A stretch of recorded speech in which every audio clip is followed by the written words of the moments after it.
नमस्कार, स्वागत है आप सबका दिन भर की तमाम बड़ी और अहम खबरों के साथ। मैं हूं कवींद्र। शुरुआत हेडलाइंस से। 3 हफ्ते का होगा संसद का मानसून सत्र। 30 जुलाई से होगी शुरुआत। कैबिनेट ने लिया 6 नए IIM खोलने का फैसला। आरोप और बचाव के लिए जुमलों का सहारा। राजनाथ सिंह ने कहा एनडीए सरकार में नहीं होते इस्तीफे। कांग्रेस का जवाब, बीजेपी ने बचाव के लिए खोला ललित कला अकादमी। डिग्री विवाद में स्मृति ईरानी को झटका। कोर्ट में हुई याचिका स्वीकार। 28 अगस्त को होगी सुनवाई। चुनाव आयोग को गलत जानकारी देने का आरोप। अपहरण और हत्या के आरोपों में घिरे जेडीयू विधायक अनंत सिंह। जांच कर रहे एसएसपी का तबादला। आरजेडी ने की सीबीआई जांच की मांग। पाकिस्तान के सिंध प्रांत में गर्मी का कहर। बीते 5 दिन में 1200 से ज्यादा की मौत। अस्पतालों में आपातकाल। इलाज में सेना कर रही है मदद। और आइए देखते हैं पहली खबर।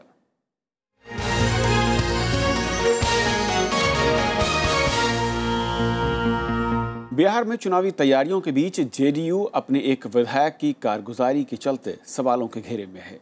मोकामा से विधायक अनंत सिंह पर अपहरण और हत्या के आरोप लगने के बाद विपक्ष ने सीबीआई जांच की मांग की है। 1 हफ्ते पुराना ये मामला सुर्खियों में तब आया जब जांच कर रहे एसएसपी का सरकार ने तबादला कर दिया। विधायक अनंत सिंह के घर पुलिस का ये जमघट बता रहा है कि किसी भी समय उन्हें गिरफ्तार किया जा सकता है। कानून व्यवस्था बनाए रखने के लिए प्रशासन को काफी मशक्कत करनी पड़ रही है। कि इस केस में जिस किसी की भी एविडेंस के आधार पर कल्पेबिलिटी आएगी, चाहे कोई भी हो, पुलिस अपना काम बिल्कुल निष्पक्ष तरीके से करेगी। हालांकि अनंत सिंह ने अपहरण और हत्या के आरोपों से इनकार किया। अनंत सिंह ने कहा कि राज्य में चुनाव होने हैं, इसलिए उन्हें निशाना बनाया जा रहा है। अभी इलेक्शन है, सबसे बुड़बक हम ही हैं कि अभी आदमी मरवा देंगे अपना गांव में ले जाकर, अपन घर में सबसे बुड़बक हम। चुनाव हमारा है और उसके बाद लालू जी से मिलन है। आई पाप मैंने हम ही करेंगे कि आदमी को मरवा के अपने गाँव में बिगाड़ेंगे, घर में बिगाड़ेंगे। आपको जगह दुनिया हमको देखल नहीं था। अपहरण और हत्याकांड में अनंत सिंह का नाम आने के बाद मुख्यमंत्री नीतीश कुमार भी विपक्ष के निशाने पर हैं। मुख्यमंत्री पर आरोप है कि वे अनंत सिंह को बचाने की कोशिश कर रहे हैं। मैं जानता हूं कि सत्ता इन्हें बचाना चाहेगी, सत्ता इन्हें बचाना चाहेगी। विरोधी ही नहीं, जेडीयू के साथ चुनाव में सहयोगी राष्ट्रीय जनता दल ने भी इस मामले की जांच सीबीआई से कराने की मांग की है। षड्यंत्र और साजिश करके, गैंग बना करके, अपराधियों को जमा करके अपने आवास पर सारी योजना बना करके, प्रस्थान करा करके उसकी हत्या कराते हैं। ऐसे लोगों को निश्चित रूप से जेल के शिकंजों में बंद रहना चाहिए। 17 जून को बाढ़ में 4 युवकों का अपहरण किया गया था। बाद में इनमें से एक की हत्या हो गई। इस आरोप में 5 लोगों की गिरफ्तारी भी हुई। मामले की जांच कर रहे एसएसपी जितेंद्र राणा ने दावा किया कि पकड़े गए आरोपियों ने हत्या अनंत सिंह के कहने पर की है। पुलिस का दावा है कि कई पुख्ता सबूत अनंत सिंह के खिलाफ हैं। Bureau report, Rajya Sabha TV. और इस पूरे मामले पर और बातचीत करेंगे। हमारे साथ जयशंकर गुप्ता जी हैं, जो कि लोकमत से वरिष्ठ यहाँ पर ब्यूरो चीफ हैं दिल्ली में। स्वागत है आपका। सबसे पहले तो बिहार में जिस तरीके से चुनावी बिसात बिछ रही है, और ऐसे में मैं कहूँ कि जेडीयू के लिए मुसीबत का न सिर्फ सबब बल्कि मुश्किलें पैदा करते हुए देख रहे हैं अनंत सिंह। और जिस तरीके से एसएसपी का ट्रांसफर हुआ उसके बाद आरोप सीधे सरकार पर है। हाँ, जिस तरह से एसएसपी का ट्रांसफर हुआ और उसके बाद जैसा उनका बयान आया, उन्होंने वो 4 युवकों के अपहरण और उसमें से एक की हत्या के लिए सीधे सीधे विधायक अनंत सिंह को जिम्मेदार ठहराया। उनका कहना है, पुलिस का कहना है कि जो 4 अपराधी इस मामले में पकड़े गए हैं, उन्होंने कहा है कि हम अनंत सिंह जी के इशारे पे गए थे, उनके कहने पे गए थे और ऐसा किया। हालांकि इसमें देखिए, मतलब ये तो जो वहाँ लोग देख रहे होंगे उजाला सच का ज्ञान बता पाएंगे, लेकिन यह है कि अब जो पीड़ित पक्ष है उसके लोग, कई लोग आकर के सामने, मीडिया के सामने कह रहे थे कि नहीं, अनंत सिंह ने तो बचाया है। अब जो 4 थे उसमें से एक की हत्या हो गई, एक कूद करके भाग गया और 2 अधमरी हालत में वापस आ पाए, जिंदा बच के आ गए। तो अब उनके परिवारजनों का कहना है कि नहीं, अनंत सिंह के पास हम लोग गए थे, उन्होंने बचाया हमको। अब ये बातें थोड़ी विरोधाभासी लगती हैं। देखिए, अनंत सिंह पूरे मोकामा टाल एरिया में, यहाँ तक कि राजधानी पटना तक आतंक का पर्याय माने जाते हैं और मुख्यमंत्री नीतीश कुमार के काफ़ी करीबी भी माने जाते रहे शुरू से ही। इसलिए जाहिर सी बात है देखिए विपक्ष तो अभी आक्रामक होगा। जो जंगल राज की बात भाजपा के लोग कर रहे थे या कहते रहे हैं, आ रहे हैं, अब वो लोग, उन लोगों को एक नया हथियार मिल जाएगा अनंत सिंह के खिलाफ। लेकिन सबसे बड़ी बात है कि जो नीतीश कुमार के साथ गलबहियां कर रहे हैं इस समय लालू प्रसाद जी और उनकी पार्टी राजद, उसके महासचिव मुद्रिका सिंह उसी इलाके के हैं वो, उन्होंने आरोप लगाया है अनंत सिंह पर। और बल्कि जो प्रदेश के अध्यक्ष है रामचंद्र पूर्वे, उनका भी बयान आया है कि इस मामले की सीबीआई से जांच करानी चाहिए। तो कानून तो अपना काम करेगा कविंद्र, इसमें कोई बात नहीं है। लेकिन बिहार की राजनीति का यह दुर्भाग्यपूर्ण पक्ष है कि वहाँ राजनीति में अपराधियों का दखल पिछले 2-3 दशकों, 3 या 4 दशकों से लगातार बढ़ते रहा है। कभी कम, कभी थोड़ा उसमें गुणात्मक फर्क हो सकता है। मुझे याद है अच्छी तरह से, हम लोग जब 80 के दशक में वहाँ पटना में थे, 1980 में 1.5 दर्जन विधायक जो खूंखार अपराधी थे वो निर्दलीय चुन करके आए थे और उसको सत्तारूढ़ कांग्रेस ने अपना सदस्य बना लिया था। उसके बाद जो शुरू हुआ, एक बार तो ऐसा हुआ कि एक क्रिमिनल को वहाँ के एक नेता ने चिट्ठी लिखी कि भैया इस बार फिर हम चुनाव लड़ रहे हैं, तो इस बार आपके बाहुबल की ज़रूरत पड़ेगी और अपना सामान वामान सब लेकर के अपने लोगों को लेकर आ जाइएगा।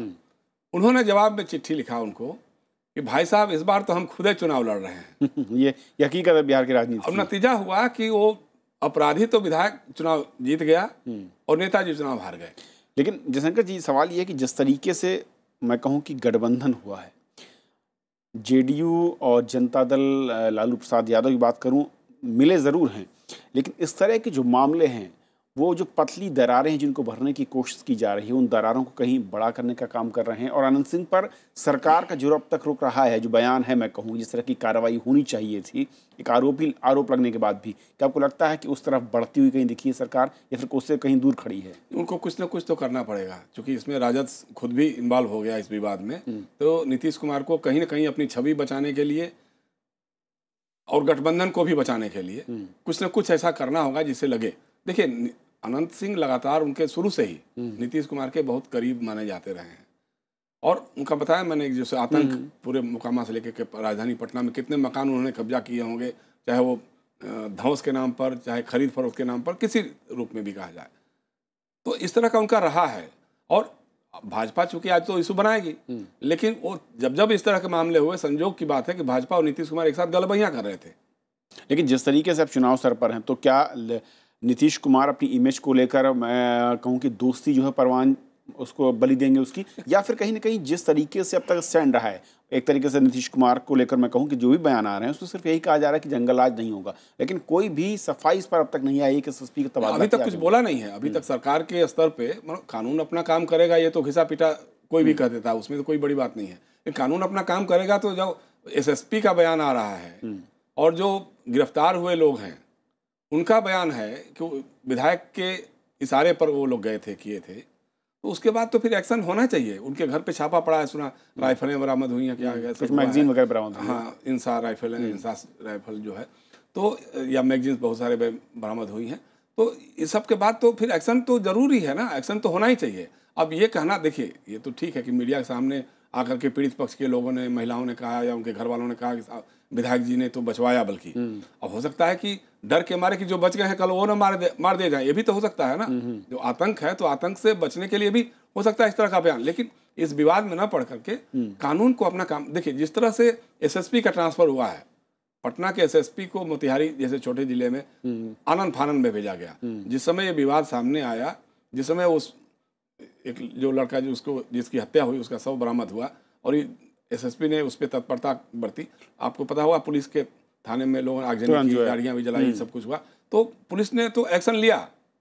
अब उसके बाद उसको तुरंत ट्रांसफर हो गया, तो कहीं ना कहीं लगता है कि कुछ न कुछ दाल में काला है। अब उस दाल में काले को आपको सफेद तो करना ही पड़ेगा। लेकिन जिस तरीके से राजनीति में चुनाव बहुत नजदीक है और चुनाव सबसे अहम है, ऐसे में सरकार की ओर से अगर कोई कार्रवाई नहीं होती, एक बार जो जंगलात की कहानी थी उसको लेकर सवालों के घेरे में विपक्ष को एक मौका तो मिल जाएगा। विपक्ष तो इसको हमलावर होगा इसको लेकर के, देखिए जंगल राज हम कह रहे थे और ये सामने अनंत सिंह का आ गया मामला। फिलहाल बहुत बहुत शुक्रिया इस पूरे मसले पर बातचीत करने के लिए। धन्यवाद। उधर विवादों के बीच जेडीयू जोर शोर से चुनाव तैयारियों में है। नरेंद्र मोदी की चाय पर चर्चा की तर्ज पर नीतीश कुमार भी पर्चा पर चर्चा अभियान चला रहे हैं। जेडीयू प्रदेश अध्यक्ष वशिष्ठ नारायण सिंह ने पटना में इस मुहिम की शुरुआत की। मुहिम के तहत एक हफ्ते में राज्य के 35,000 से ज़्यादा गाँवों में संपर्क अभियान शुरू होगा और पर्चे पर सुशासन, महिला सशक्तिकरण और राज्य सरकार की उपलब्धियों की जानकारी दी जाएगी।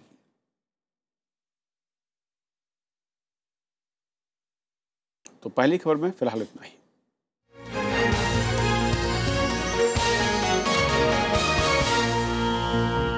के बाद देखिए महाराष्ट्र सरकार में मंत्री पंकजा मुंडे पर करप्शन के आरोप।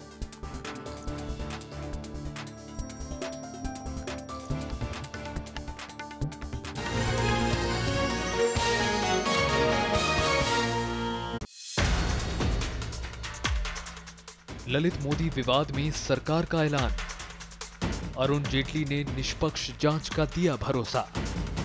वसुंधरा राजे के इस्तीफे की मांग पर कांग्रेस का हल्ला बोल। देखिए पहली खबर, सरकार की सफाई, आज रात 8 बजे।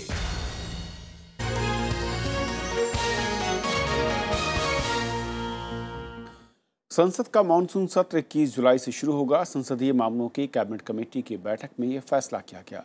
सत्र 3 हफ्ते का होगा। ललित मोदी प्रकरण में विपक्ष के रवैये को देखते हुए सत्र के दौरान सरकार के लिए भूमि अधिग्रहण विधेयक और आर्थिक सुधारों से जुड़े विधेयकों को पारित कराना सबसे बड़ी चुनौती होगी। इस बार संसद का मानसून सत्र सिर्फ 3 हफ्ते का होगा। गृहमंत्री राजनाथ सिंह की अगुवाई में संसदीय मामलों पर कैबिनेट समिति की बैठक में सत्र 21 जुलाई से शुरू करने पर सहमति बनी। समिति की सिफारिशों को स्पीकर के पास भेज दिया गया है। राष्ट्रपति से मंजूरी मिलने के बाद सत्र की तारीखों का औपचारिक ऐलान किया जाएगा। नहीं, सीसीपीए का जो भी फैसला है उसकी जानकारी जो है स्पीकर महोदय को दी जा चुकी है, महोदया को दी जा चुकी है और साथ ही साथ वह राष्ट्रपति महोदय के पास जाएगा। जल्दी ही आज मैं समझता हूं कि आप सबको उसकी जानकारी प्राप्त हो जाएगी। सत्र के दौरान सरकार को ललित मोदी को मदद के मसले पर विपक्ष के तीखे हमलों का सामना करना पड़ सकता है, लेकिन सरकार के सामने सबसे बड़ी चुनौती भूमि अधिग्रहण विधेयक को राज्यसभा से पारित कराना है। फिलहाल संसद की संयुक्त समिति विधेयक पर विचार कर रही है। मानसून सत्र में ही समिति अपनी रिपोर्ट सौंपेगी। कांग्रेस समेत तमाम विपक्षी दल 2013 के कानून में बदलाव का विरोध कर रहे हैं। इस बीच केंद्र सरकार ने साफ किया है कि विधेयक पारित कराने के लिए जरूरत पड़ने पर संसद का संयुक्त सत्र बुलाने का विकल्प खुला हुआ है। हम तो हर चीज पे चर्चा को तैयार हैं। आप चर्चा से भागते हैं। आपने जो है 2013 में जो बिल लेकर के आए लैंड रिफॉर्म के नाम पर, वो लैंड रिफॉर्म था कि वो पूरी तरह से किसानों के साथ, गरीबों के साथ, देश के साथ बेईमानी थी। इसके अलावा आर्थिक सुधारों से जुड़े विधेयक समेत कई कामकाज संसद में लंबित हैं। इनमें लोकपाल और लोकायुक्त अधिनियम में संशोधन, रेलवे संशोधन विधेयक, राष्ट्रीय जलमार्ग विधेयक, जीएसटी से जुड़ा संविधान संशोधन विधेयक समेत वनीकरण कोष से संबंधित विधेयक, बेनामी लेन देन निषेध संशोधन विधेयक शामिल हैं। विशाल दहिया के साथ bureau report, Rajya Sabha TV. IIM से मैनेजमेंट की पढ़ाई करने की चाहत रखने वाले युवाओं के लिए एक अच्छी खबर है। केंद्रीय कैबिनेट ने आज 6 नए आईआईएम खोलने जाने को मंजूरी दे दी है, जिसमें देश में आईआईएम की संख्या बढ़कर 19 हो जाएगी। केंद्र सरकार ने लोकनायक जयप्रकाश नारायण की याद में बिहार में उनकी जन्मस्थली सिताब दियारा में राष्ट्रीय स्मारक बनाने का फैसला किया है। इस स्मारक परिसर में लोकनायक के नाम पर वर्चुअल म्यूजियम और खादी गौरव संवर्धन केंद्र भी खोला जाएगा। यह फैसला किया गया कि लोकनायक जयप्रकाश नारायण जी के नाम पर एक नेशनल मेमोरियल बनाया जाएगा। वहीं पर छपरा जिले में सिताब दियारा नामक स्थान पर लाला का टोला, जहां पर उनका जन्म हुआ था, वहीं पर बनेगा। केंद्रीय मंत्रिमंडल ने देश में 6 नए आईआईएम खोलने को मंजूरी दे दी। ये संस्थान आंध्र प्रदेश के विशाखापट्टनम, ओडिशा के संबलपुर, बिहार के बोधगया, हिमाचल प्रदेश के सिरमौर में खोले जाएंगे। इसके अलावा पंजाब के अमृतसर और महाराष्ट्र के नागपुर को भी आईआईएम की सौगात मिली है। वित्त मंत्री अरुण जेटली ने आम बजट में इसका ऐलान किया था। एक और निर्णय किया है, वित्त मंत्री अरुण जेटली के जो बजट भाषण में 6 आईआईएम खोलने की बात आई थी, आज कैबिनेट ने उसको अपनी सहमति दे दी है और इनका सेशन 2015-16 से हम शुरू करने जा रहे हैं। बैठक में ईस्टर्न वेस्टर्न फ्रेट कॉरिडोर के संशोधित अनुमान 81,459 करोड़ रुपए को मंजूरी दी गई। साथ ही जापान और दक्षिण कोरिया को अगले 3 साल के लिए उच्च ग्रेड संवर्धित लौह अयस्क के निर्यात को हरी झंडी मिल गई। जापान के साथ आईपी प्रोटेक्शन, पेटेंट क्षेत्र में सहयोग को मंजूरी दी गई। विशाल दहिया, राज्यसभा टीवी। मॉनसून सत्र में सरकार को घेरने के लिए विपक्ष को एक और मुद्दा मिल गया है। ताज़ा मामला केंद्रीय मानव संसाधन विकास मंत्री स्मृति ईरानी की शैक्षिक योग्यता से जुड़ा हुआ है। दरअसल दिल्ली की निचली अदालत ने ईरानी मामले के खिलाफ याचिका की सुनवाई के लिए इसे स्वीकार कर लिया है। देश की शिक्षा मंत्री स्मृति ईरानी अपनी शिक्षा को लेकर दिए गलत हलफनामे की वजह से कटघरे में हैं। दिल्ली की पटियाला हाउस कोर्ट ने उनके खिलाफ दायर याचिका को सुनवाई के लिए मंजूर कर लिया है। अदालत ने कहा कि यह मामला सुनवाई के लायक है। अब अदालत 28 अगस्त को इस मामले में सम्मन जारी करने से पहले साक्ष्य दर्ज करेगी, एग्जामिन करेगी, उनसे कुछ सवाल पूछेगी और based on the conclusion which court arrives on next date उस पर फिर कोर्ट अक्यूज्ड को समन्स करेगी। इलेक्शन के एफिडेविट के बारे में केस डाला है, उसमें कोर्ट ने कहा है कि अगर आपको लगता है कि कुछ गलत है तो आप एविडेंस लीड करिए, और एविडेंस के लिए कोर्ट ने 28 अगस्त की डेट दी है, जिसमें कंप्लेनेंट अपना प्रूफ लेके आएगा कि उसमें उसको क्या लगा कि उसमें गलत है। इससे पहले 1 जून को मेट्रोपॉलिटन मजिस्ट्रेट आकाश जैन ने इस मामले में सभी पक्षों की दलील सुनकर फैसला सुरक्षित कर लिया था। अदालत के फैसले के बाद विपक्ष ने स्मृति ईरानी के इस्तीफे की मांग की है। स्मृति ईरानी जी को नैतिक, संवैधानिक और राजनीतिक अधिकार अपने पद पर बने रहने का नहीं, उन्हें फौरन अपने पद से इस्तीफा देना चाहिए, या अगर वो ऐसा ना करें तो अगले 24 घंटे में प्रधानमंत्री को उन्हें बर्खास्त करना पड़ेगा। ये अपने आप में बहुत बड़ा अपराध है, और जिस तरीके से 3 अलग अलग जानकारियां दी गई उससे ये भी स्पष्ट होता है कि उनका जो शैक्षणिक योग्यता के दस्तावेज है उसमें भी कुछ गड़बड़ है। ईरानी ने 2014 में अमेठी से लोकसभा का चुनाव लड़ा था। तब अपने हलफनामे में ईरानी ने बताया था कि उन्होंने दिल्ली विश्वविद्यालय के स्कूल ऑफ ओपन लर्निंग से बीकॉम पार्ट 1 किया है। इससे पहले 2004 में ईरानी ने खुद को दिल्ली विश्वविद्यालय के स्कूल ऑफ कॉरेस्पॉन्डेंस से BA पास बताया था। फर्जी डिग्री मामले में दिल्ली के पूर्व कानून मंत्री जितेंद्र सिंह तोमर पहले ही जेल में हैं। अब स्मृति ईरानी के खिलाफ अदालत में सुनवाई होने से मामला तूल पकड़ेगा। ललित मोदी की वजह से बीजेपी के 2 नेता लगातार सुर्खियों में हैं, और आज के कोर्ट के आदेश के बाद बीजेपी का तीसरा नेता भी फंसता नजर आ रहा है। ऐसे में ये देखना लाजमी होगा कि किस तरीके से बीजेपी आने वाले मॉनसून सत्र में अपने तीनों नेताओं का बचाव कर पाती है। दिल्ली से विजय कुमार के साथ रविंद्र सिंह शोरान, राज्यसभा टीवी। ललित मोदी मामले में आरोप और बचाव के लिए अब सत्ता पक्ष और विपक्ष जुम्मनों का सहारा ले रहे हैं। सुषमा और वसुंधरा का बचाव करते हुए गृहमंत्री राजनाथ सिंह ने कहा कि यूपीए की तरह एनडीए सरकार में इस्तीफे नहीं होते। कांग्रेस ने पलटवार करते हुए कहा कि बीजेपी ने बचाव के लिए ललित कला अकादमी खोल दी है। विदेश मंत्री सुषमा स्वराज और राजस्थान की मुख्यमंत्री वसुंधरा राजे को एक बार फिर केंद्र सरकार और पार्टी का भरोसा हासिल हुआ है। केंद्रीय गृह मंत्री राजनाथ सिंह ने 2 टूक शब्दों में कहा है कि ललित मोदी से जुड़े मामले में किसी मंत्री का इस्तीफा नहीं होगा, क्योंकि उनको 3-3 मंत्रियों के इस्तीफे चाहिए। इसमें मंत्रियों के त्यागपत्र नहीं होते हैं भैया, वो यूपीए गवर्नमेंट नहीं है, एनडीए गवर्नमेंट है। आईपीएल के पूर्व कमिश्नर ललित मोदी की मदद के आरोपों में घिरी सुषमा स्वराज और वसुंधरा राजे के लिए राजनाथ सिंह का यह बयान किसी राहत से कम नहीं है। हालांकि इससे पहले नितिन गडकरी भी इन दोनों नेताओं को ललित मोदी मामले में क्लीन चिट दे चुके हैं। लेकिन अमेरिका दौरे पर गए वित्त मंत्री अरुण जेटली ने कहा है कि ललित मोदी को मदद पहुंचाने के आरोपों के मामले में सरकार कानून के मुताबिक काम करेगी और हम ये सुनिश्चित करेंगे कि सत्यनिष्ठा के उच्चतम मापदंडों का पालन हो। लेकिन विपक्षी कांग्रेस ने सरकार और बीजेपी पर आरोपी नेताओं को बचाने के आरोप लगाए हैं। कांग्रेस ने वसुंधरा राजे के इस्तीफे की मांग पर राजस्थान में जगह जगह हल्ला बोल अभियान चलाया है। जनता आज जवाब मांग रही है, न सिर्फ मुख्यमंत्री जी से लेकिन भाजपा से, कि कब तक आप ऐसे लोगों का संरक्षण करेंगे। आज सबूत हैं, दस्तावेज हैं, सब कुछ स्थापित हो चुका है और बहुत ज्यादा समय तक इनका बचाव करना भाजपा के लिए संभव नहीं होगा। हालांकि इस मामले पर बीजेपी के भीतर भी असंतोष की आवाजें उठ रही हैं। बीजेपी सांसद कीर्ति आजाद के बाद आरके सिंह ने भी ललित मोदी को कानूनी मदद मुहैया कराने का विरोध किया था। सुषमा स्वराज और वसुंधरा राजे पर ललित मोदी को वीजा दिलाने में मदद के आरोप लगे हैं। ललित मोदी आईपीएल में मैच फिक्सिंग और गैर कानूनी सट्टेबाजी के आरोप लगने के बाद 2010 से लंदन में रह रहे हैं। Bureau report, Rajya Sabha TV. उधर बीजेपी की अगुवाई वाली महाराष्ट्र सरकार के एक मंत्री पर भी सरकारी खरीद में गड़बड़ी के आरोप लगे हैं।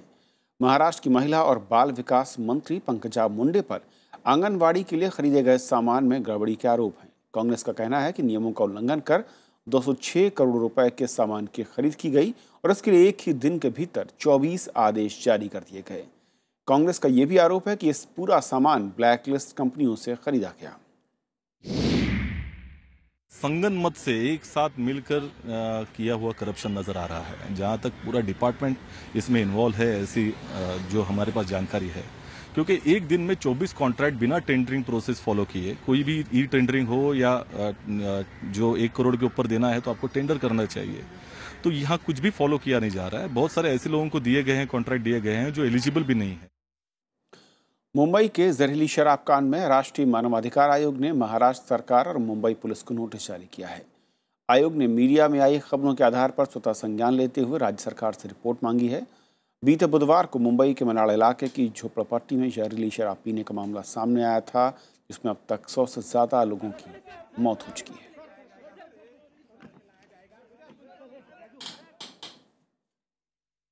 भारत ने 2008 के मुंबई हमले के आरोपी आतंकवादी ज़कीर रहमान लखवी के मामले में चीन के रवैये को गंभीरता से लिया है। चीन का ये रुख पूरी तरह से भारत के खिलाफ बताया जा रहा है और आर्थिक सहयोग के क्षेत्र में चीन के विकल्प पर विचार शुरू हो गए। लखवी के मामले पर पाकिस्तान के खिलाफ संयुक्त राष्ट्र सुरक्षा परिषद के प्रस्ताव पर चीन के वीटो पर प्रधानमंत्री नरेंद्र मोदी ने चीन के राष्ट्रपति शी जिनपिंग से बात की। भारत को लग रहा है कि चीन का इरादा भारत को परेशान रखना और गिलगित बाल्टिस्तान होते हुए पाकिस्तान के अंदर से सिल्क रूट पर अपने काम को जारी रखना है। There is a convergence of interest between China and Pakistan to keep India on the boil. So I think that axis is going to get stronger in the coming years. But there is also, I would like to introduce the new factor that becomes much more prominent and that makes Pakistan's important in China's calculations. That is the One Belt, One Road and the Maritime Silk Road project, both pet projects for Chinese President Xi Jinping. चीन का यही रुख पिछले दिनों लश्कर सरगना हाफिज सईद के मामले में भी दिखा था। विशेषज्ञों का कहना है कि भारत को चीन के विकल्प पर तेजी से विचार करना चाहिए। So I think a much more robust look east policy and engagement with countries like with Japan we've already started, but I think we need to push the envelope further, not just in the economic sphere but also in the strategic sphere with other countries like South Korea as well. मंगलवार को संयुक्त राष्ट्र सुरक्षा परिषद की प्रतिबंध समिति में पाकिस्तान से लखवी की रिहाई पर स्पष्टीकरण पूछे जाने का प्रस्ताव आया था। इस स्पष्टीकरण के बाद आतंकवादियों के खिलाफ कार्रवाई नहीं करने के मामले में पाकिस्तान के खिलाफ कार्रवाई का प्रावधान हो सकता था। रूस, अमेरिका, फ्रांस और ब्रिटेन ने इस मामले में भारत के प्रस्ताव का समर्थन किया, जबकि सुरक्षा परिषद के 5वें स्थायी सदस्य चीन ने इस मामले पर आगे बढ़ने से रोकने के लिए अपना वीटो लगा दिया। संकीर्ण स्वार्थों के लिए आतंकवाद को समर्थन देने की चीन की नीति एशियाई एकता में बाधा बन रही है, लेकिन इतिहास बताता है कि जिसने भी आतंकवाद को समर्थन दिया है दूरगामी तौर पे उसे नुकसान हुआ है। राज्यसभा टेलीविजन के लिए दिल्ली से अखिलेश सुमन।